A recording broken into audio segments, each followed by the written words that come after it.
सत्संगत जी, प्यार से कहना धन रंकार जी। आज 57 रंगारी संत समागम का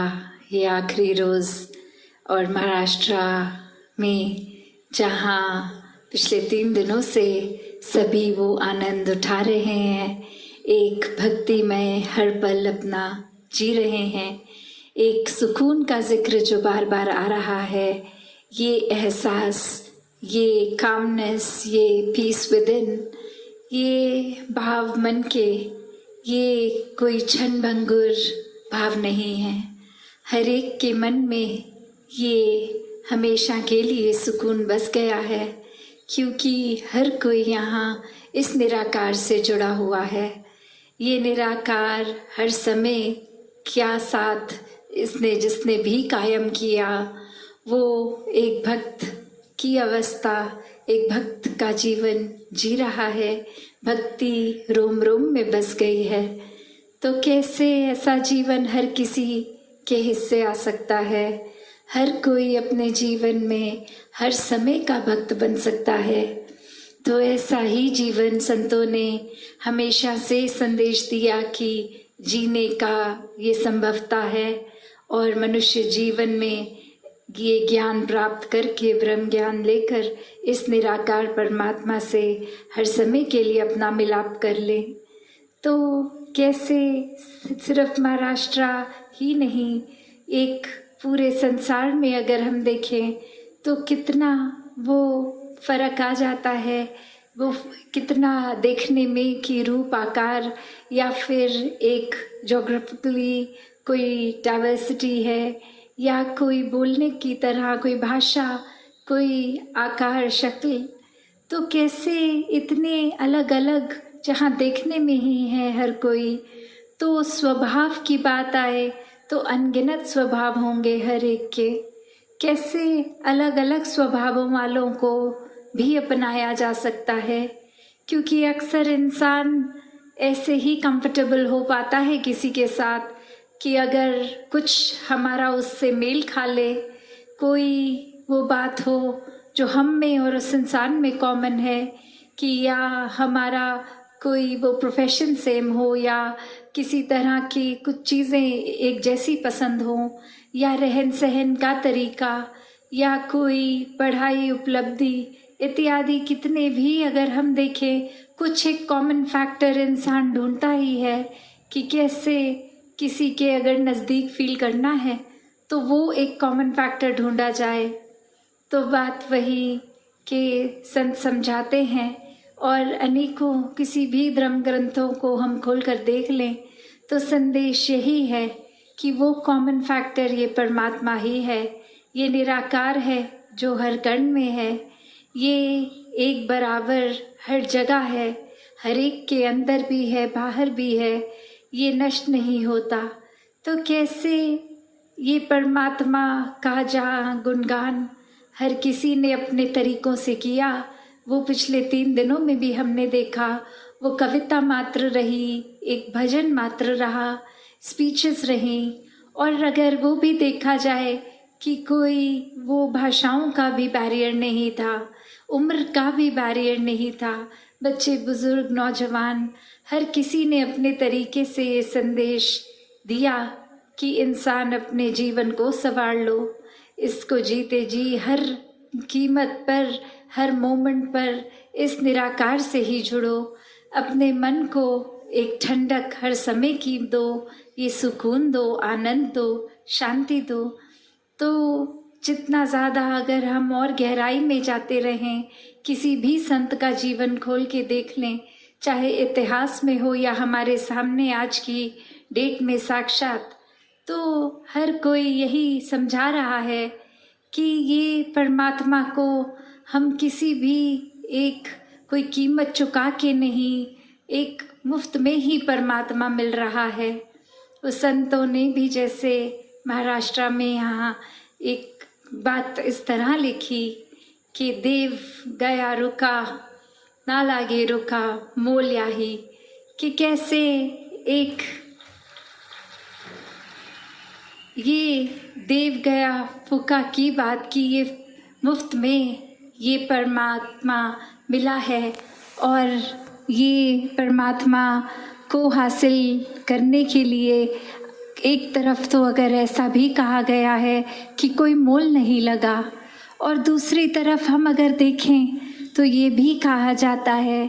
कि इस परमात्मा को तो हम अगर अपना शीश कटवा कर भी पालें तो भी ये सौदा एक सस्ता सौदा रहेगा। तो कैसे ये कीमती निराकार है, ये परमात्मा है, जहाँ एक तरफ ये सौदा मुफ्त कहा जा रहा है, उस तरफ दूसरी तरफ ये इतना कीमती। तो वो बात सुनने में दो अलग अलग बातें हैं, पर अगर गहराई में उतरे तो फिर ये सौदा सर कटवा के सस्ता भी इसलिए कह रहे हैं जीवन को, क्योंकि इसमें जो सर कटने की बात है वो अहंकार रूपी सर है, वो ईगोइस्टिक हेड हमारा, जो हर समय अपने आप को प्रथम मान रहा है। और कैसे फिर ये संसार में ये हर कोई जान लेता है कि जहाँ एक अपनी मैं को सिर्फ खोकर इतना बड़ा परमात्मा, ये असीमित परमात्मा मिल सकता है, और सिर्फ हमें वो प्राप्त करने से अहंकार ही रोकता है कि हमें जब सब कुछ लगता है कि हम पहले ही इतने जानकार हैं, हमें स्पिरिचुअलिटी का सब पता है, हमें एक अपने जीवन को कैसे जीना है ये आता है, हमसे ज़्यादा एक भक्ति किसी ने नहीं करी, या हमसे ज़्यादा ब्रह्म ज्ञान की अवस्था को किसी ने नहीं एक प्राप्त किया। हम बहुत अपने स्फीयर में विज्ञानी रहे हैं या कुछ भी तरह का एक नॉलेज हमारा बेस अच्छा है। तो ऐसे अगर सोच विचार करके अपने आप को ही श्रेष्ठ मान लिया, प्रथम मान लिया, तो फिर तो ये स्पिरिचुअलिटी हमारे अंदर घर नहीं करेगी। एक परमात्मा जो पहले ही अंदर बसा है, ये इनसाइड आउट की जो जर्नी है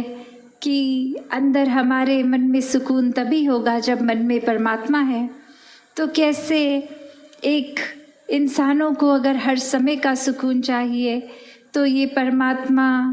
का मिलन अपने जीवन में एक मिक होना है, एकत्व लाना है। और कैसे फिर यही सौदा है जिसको एक कीमती भी बोला गया है, जिसको फ्री भी बोला गया है, कि बस अपने अहंकार, अपने एक सेल्फ इम्पोर्टेंस को छोड़ देंगे तो फिर एक समर्पित भाव आएगा। इस परमात्मा के एहसास में दिल पिघल के इसको सिर्फ प्यार करेगा। ऐसा ही सौदा अगर ये हर एक के जीवन में आता है तो वाकई ही हर किसी का जीवन महक उठता है। ये संसार की भी अवस्था अगर हम देखते हैं कि एक बार बार फोकस आता है कि जीना किस तरह है, वो तरीका जीने का क्या है, किस तरह एक अंदर से अपना स्वभाव बनाना है, एक जीवन में मिठास लानी है, प्रीत, नम्रता, एक ऐसे अन्य और अच्छे गुणों को अपनाकर हर समय वो गुणों में उनका प्रदर्शन हो, स्वभाव में, एक्शंस में, कर्म में। तो ऐसा अगर इंसान बनता है तो वो एक पूर्ण इंसान है, एक वो सच्चा मानव है। और कैसे एक कहानी जो दासी ने पढ़ी कि किस तरह एक व्यक्ति कहीं जा रहा, किसी को नज़र आया और वो देख रहा है इंसान की दिन का समय है, लाइट पूरी है, फिर भी उस इंसान ने एक फ्लैश लाइट टॉर्च अपने हाथ में जगा कर रखी है। और अब वो इतनी सोच में कि ये इंसान तो कभी पहले देखा नहीं, शायद हमारे गांव में नया आया है, पर फिर भी वो रोशनी के समय जब सब कुछ साफ दिख रहा है तो भी एक टॉर्च का क्यों प्रयोग कर रहा है। सूर्य की रोशनी इतनी है, इसकी लाइट क्या ही दिखाएगी, पर वो उससे कुछ नहीं बोलता। आगे चलते चलते वो इंसान जब उस जगह रहता है तो रोज़ वो उसी तरह निकल पड़ता है दिन की रोशनी में, अपनी टॉर्च लिए टॉर्च जगाए। और अब पूरा गांव ही परेशान कि ये क्या बात है, दिन में टॉर्च लेकर ये क्यों घूमता रहता है। तो किसी ने फिर कुछ समय और निकलने के बाद उस व्यक्ति के जब जीवन में काफ़ी साल और निकल गए तो एक बार जाके देखा कि अब उस व्यक्ति की तबीयत भी बहुत ख़राब है और वो बिल्कुल अपने अंत की ओर जीवन काल के पहुंच ही गया है। तो तब जाके उससे पूछा कि आप अब इस बिस्तर तक ही सीमित रह गए हैं, कहीं अपने आप चल भी नहीं सकते, फिर भी आपने ये टॉर्च अभी तक जलाई है जो हर दिन आप लेकर सूर्य की रोशनी के बावजूद भी ऑन रखते थे, तो इसके पीछे कारण क्या था? तो वो इंसान आगे से कहता है कि इतने साल मैंने बिता दिए इंसान ढूंढने में। पहले तो लगा कि एक सूर्य की रोशनी है तो मुझे शायद इंसान मिल जाएंगे, एक लगा कि ऐसा समय बीत रहा है मुझे कोई अनपढ़ मिले, कोई पढ़े लिखे मिले, कोई अलग किसी प्रांत के ऊपर आधारित मिले, कोई अपना एक अस्तित्व किसी एक तरह से अपनी महत्वता बताते हुए लोग मिले।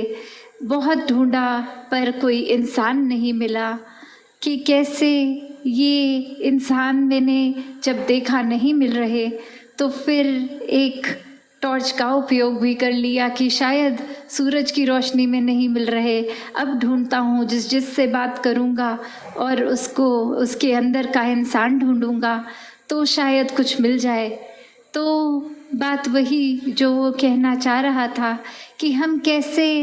हर समय अगर ऐसा करके एक इंसानियत को खोते हैं। तो वो बात समझाते समझाते आगे वो फिर से उस व्यक्ति से बात करते हुए कहता कि अब क्या आपको इंसान मिल गए इतने साल सूर्य की रोशनी में भी जो नहीं मिले थे, अब क्या टॉर्च की लाइट से ढूंढने से मिल गए? तो वो आगे कहता कि इंसान तो कोई नहीं मिला,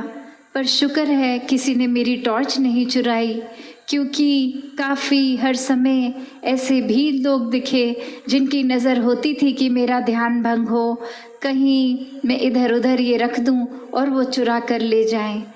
तो इंसान की अवस्था इस कहानी के माध्यम से ये दृष्टि, इस दृष्टिकोण से कि कैसे एक इंसान का स्वभाव क्या बनता जा रहा है, जो इतना दैवीय इंसान, परमात्मा की अंश इंसान, एक बहुत ही इनोसेंस रखने वाली आत्मा इस शरीर के अंदर, और कैसे वो शरीर फिर दुनियावी माया में रहकर एक इतना अपने आइडिया से करप्टेड होके, एक अपनी सोच को इतनी दूषित करके ये आत्मा भी अब इतनी कंफ्यूज कि जिस शरीर में है जो एक दुनियावी माया दिख रही है, ये अस्तित्व कहीं इसी में ही खो गया, अपनी असली पहचान खो गई। तो कैसे अपनी असली पहचान को वापस एक असली रूप अपना देखा जाए? तो बात वही कि संतों का संग करके ही, एक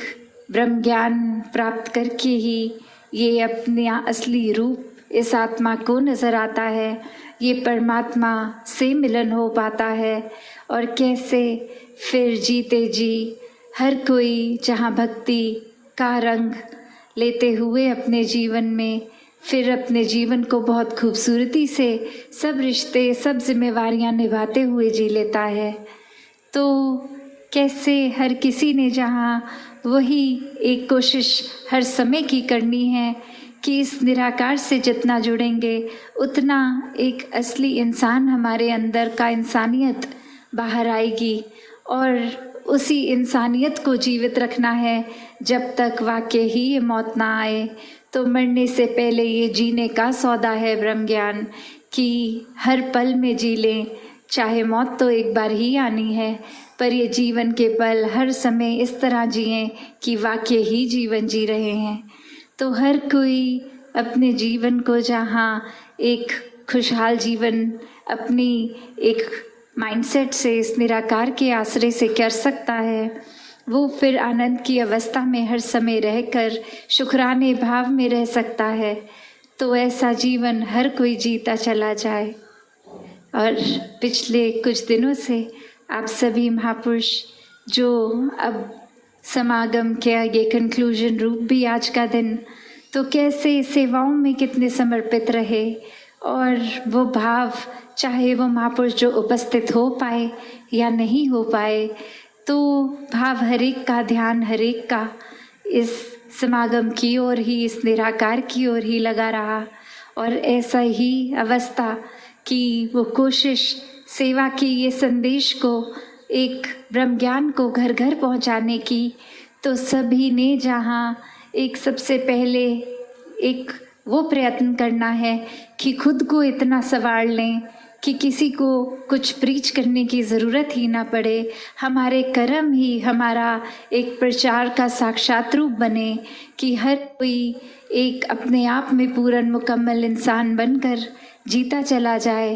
ताकि फिर ये संदेश भी कि कैसे एक इस तरह भी जिया जा सकता है, वो संदेश हर एक तक पहुँचे, हर एक की आत्मा इस परमात्मा से मिलकर ये रोशनी का अनुभव करे, ये सच्चाई का अनुभव करे कि हर कोई इस निराकार से जुड़कर ये सुकून ही प्राप्त करे। तो आगे के कुछ दिन, जैसे अभी सभी ने श्रवण भी किया कि महाराष्ट्र में एक जाकर अलग अलग जगहों में फिर आप सब संतों के दर्शन करने का अवसर मिलेगा, तो फिर उधर भी दासी अपने मन के भाव रखकर एक वही अरदास हरेक के लिए कि दातार हरेक पे कृपा करे कि हर कोई एक अपने असली मूल इस निराकार से जुड़े, सेवा सिमरन सत्संग करते हुए अपना भी कल्याण करें और पूरी मानवता का भी कल्याण करें। इस शरीर को स्वस्थ रख के, इस ज़िंदगी को, एक एक पल को एक बहुत ही कीमती तरीके से जीकर, एक एक पल का मोल डाल के जहाँ जिएं, वहाँ इस आत्मा का भी कल्याण इस तरह करें कि हर पल में बस निराकार ही निराकार हो और कुछ प्राथमिकता लगे ही ना। सत्संगत जी, धन्यवाद जी।